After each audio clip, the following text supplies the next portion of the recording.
Ele disse, né, o Flávio, da escolha que o Bolsonaro fez pelo nome dele. E é isso, o Bolsonaro, o Flávio vai contar com a gente. O Flávio tem uma grande responsabilidade a partir de agora, ele se junta a outros grandes nomes da oposição que já colocaram seus nomes à disposição. A gente tem o Romeu Zema, a gente tem o Ronaldo Caiado, acho que outros nomes vão aparecer, a gente pode ter aí o Ratinho Júnior, todos extremamente qualificados. E a responsabilidade que recai sobre os ombros dele agora é discutir o futuro do Brasil. Ele disse, né, o Flávio, da escolha Esses caras que o Bolsonaro... se odeiam, Felipe? Olha, rapidinho, Igor, desculpa, eu lembrei o que eu ia falar. Tá bom, que eu tava falando que o que eu lamento, aí eu fui fazer um monte de parênteses e esqueci o que eu tava lamentando. É a falta de pessoas que já tenham meios de ação, como governadores de estado, no campo à direita do PT, mesmo que nesse centrão, que é essa suposta direita brasileira, que confrontem a família Bolsonaro e sejam críticos da família Bolsonaro. Então você vê, eventualmente, um outsider, ou a turma do MBL, um outsider que eu digo, um Pablo Marçal, que surgiu aí na campanha, mas que também tem um monte de escândalo nas costas.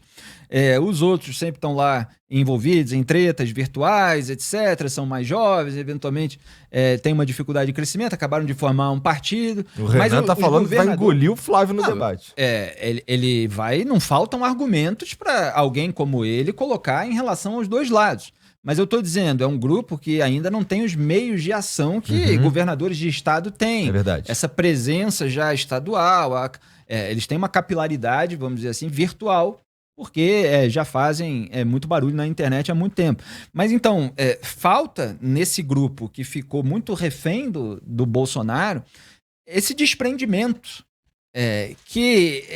A declaração que você acabou de exibir do Tarcísio de Freitas ilustra como ele não tem, né? Ele tem esse dever de lealdade absoluta ao Jair Bolsonaro, e a lealdade absoluta a uma pessoa que se comporta muitas vezes de uma forma absolutamente reprovável, ela traz no seu bojo, vamos dizer assim, sintomas de uma falta de fibra também. Tu sente uma vassalagem por parte do Tarcísio? Sem dúvida, eu considero tudo isso uma vassalagem. Eu acho que esse campo desse centrão com retórica eventualmente à direita é um campo vassalo do bolsonarismo, que ficou muito refém, que está, vamos dizer assim, tentando fazer com que o bolsonarismo, no sentido da própria família, eles como candidatos, etc., se esvaia, vamos dizer assim, sabe? Que eles vão sumindo na poeira meio que naturalmente, sem que eles tenham feito um enfrentamento crítico.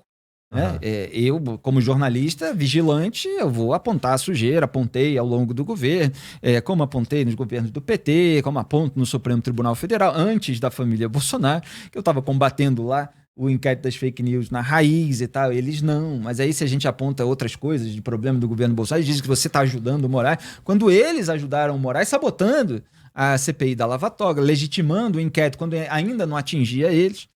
Então você tem aí um campo absolutamente imerso numa vassalagem constrangedora, como é o caso da esquerda.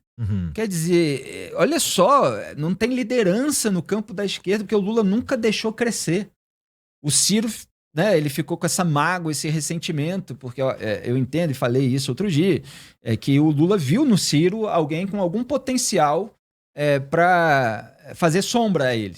E tratou de escantear, porque o Lula não quer perder o outro, ele quer ele ser o líder, ele ser a pessoa a qual todos se ajoelham, etc. Se tivesse alguém que parecesse inteligente, mesmo que desbocado, destemperado, como muitas vezes é o Ciro, eu acho que ele não quis viver essa situação, né? Então, trabalhou para tanto que o Ciro tem a mágoa de que o Lula escolheu o Fernando Haddad, porque o Lula sabe que o Haddad nunca vai, vamos dizer assim, ganhar uma vida própria além dele enquanto ele estiver aqui.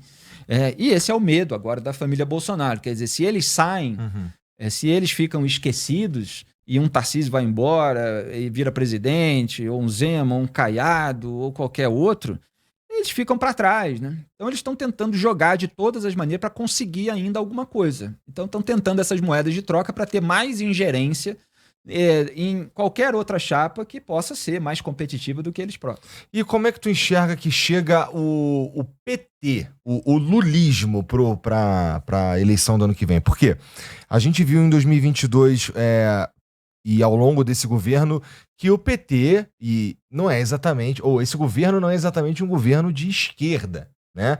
Ele é o primeiro que quando eles foram anunciar a chapa, com a chegada do Geraldo Alckmin, já choca um pouco naquele momento ali, mas também comunica que, olha aqui, ó, não tentarei fazer um governo revolucionário, né? Olha aqui, o Geraldo Alckmin tá meio que com a gente. Então...